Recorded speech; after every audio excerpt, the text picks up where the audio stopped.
This channel does not promote any violent, harmful, or illegal activities. All content provided by this channel is meant for an educational purpose only.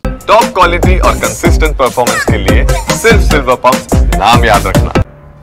এবার পূর্বস্থলীর যে ছবিটা দেখলেন একেবারে উল্টো ছবি দেখাবো আপনাদের। মালদায় মোথাবাড়িতে আবার একই থালায় মিড ডে মিল খাচ্ছে দুই ধর্মাবলম্বী পড়ুয়া। মোথাবাড়ির পঞ্চানন্দপুর স্কুলে সম্প্রীতির এই ছবি, স্কুলেরই শিক্ষকের পোস্ট করা ছবি ভাইরাল হয়। একই থালায় কেন মিড ডে মিল খাচ্ছে দুই পড়ুয়া, এটা উচিত নয়। এই ঘটনার তদন্তের নির্দেশ দিয়ে রিপোর্টও তলব করে স্কুল শিক্ষা দফতর। কিন্তু এই ছবিটি ভীষণভাবে ভাইরাল হয়েছিল যে একই থালায় দুই ধর্মাবলম্বী বাচ্চা স্কুল পড়ুয়া, তারা বন্ধু, তারা খাওয়া দাওয়া করছে। হাইজিনের দিক থেকে দেখতে গেলে এটা নিয়ে প্রশ্ন ওঠে, স্বাভাবিক, এক থালায় খাওয়া উচিত নয়। কিন্তু এই প্রশ্নটা উত্তর যেমন জানতে চাওয়া হয়েছে, আবার এই ছবিটাও একটা স্নিগ্ধ বাতাস বইয়ে দেয়। যখন আগের খবরটা আপনাদের দেখালাম, এই ছবিটাও আপনাদের দেখাচ্ছি। পঞ্চানন্দপুর স্কুল, এটি মোথাবাড়ির, মালদার মোথাবাড়ি। সেই মোথাবাড়ির পঞ্চানন্দপুর স্কুলে দুই বন্ধু দেখুন কি সুন্দর আনন্দে খাচ্ছে একই থালা থেকে। সম্প্রীতির এই ছবি ধরা পড়ে। কোন স্কুলে পড়ো তোমরা? Olitola primary school. Very good. নাম কি তোমার? কি নাম? তোমার নাম? সোলেমান শেখ। তুমি কোন ক্লাসে পড়ো? তুমি? তোমরা দুজন বন্ধু একসাথে খাচ্ছ, ভাল লাগছে? কোন স্কুলে পড়ো তোমরা? কোন স্কুলে পড়ো তোমরা? Olitola primary school. Very good. নাম কি তোমার? কি নাম? তোমার নাম? নাম কি তোমার? কি নাম? তোমার নাম? সোলেমান শেখ। তুমি কোন ক্লাসে পড়ো? তুমি?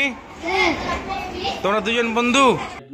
দুই অবোধ শিশু কি আমাদের বার্তা দিল যে ধর্ম দিয়ে আমাদের কিন্তু পেট চলে না, আমাদেরকে পেটে খিদে লাগলে আমাদেরকে ভাত খেতে হয়, খাবার খেতে হয়। তো আমাদেরকে ওই দুটো কচি শিশুর কাছ থেকে আমাদের শিক্ষা নেওয়া উচিত যে দুই সম্প্রদায়ের মধ্যে এই বিভেদটা কার আবার কে করাচ্ছে। আমাদের শান্ত মোথাবাড়ি, মালদা অথবা বাংলাকে কে অশান্ত করছে।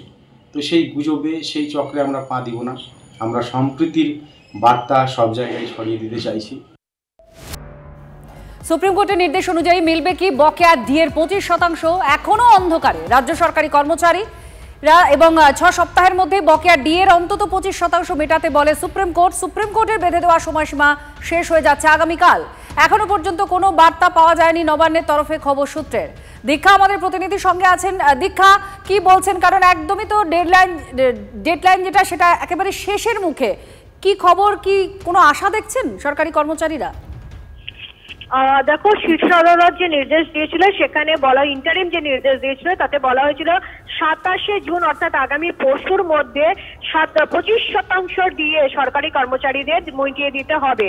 তার প্রেক্ষিতে রাজ্য সরকার সুপ্রিম কোর্টের কাছে একটি মডিফিকেশনের জন্য আবেদন করেছিল, কিন্তু যেহেতু সুপ্রিম কোর্ট এখন গ্রীষ্মকালীন ছুটির কারণে বন্ধ, সেই কারণে সেটি এখনো পর্যন্ত তালিকায় অন্তর্ভুক্ত হয়নি। ফলে রাজ্য সরকারকে 25% ইন্টারিম দিয়ে দিতে হবে। সেক্ষেত্রে রাজ্য সরকার যেটা একটা সূত্র বলেছে যে প্রায় 4000 কোটি টাকা মতো ঋণও নিয়েছে আরবিআই এর কাছ থেকে, এবং রাজ্য সরকারের একটি সূত্র বলছে মডিফিকেশন যেহেতু আবেদন করা হয়েছে কিন্তু লিস্টেড না হয় জুলাই মাসে গিয়ে সেটি শুনানি হতে পারে। ফলে 25% 27শে জুনের মধ্যে দিতে হবে।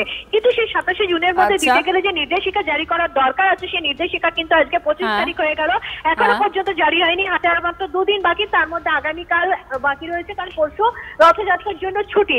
ফলে যদি নোটিফিকেশন বা বিজ্ঞপ্তি জারি করতে হয় আজকে বা আগামীকালের মধ্যেই জারি করতে হবে, কিন্তু সেটা না হওয়ার জন্যই রাজ্য সরকারি কর্মচারীরা এখনো পর্যন্ত সংশয়ে যে রাজ্য সরকার আদৌ কি করতে চলেছে। আচ্ছা, অনেক ধন্যবাদ দীক্ষা।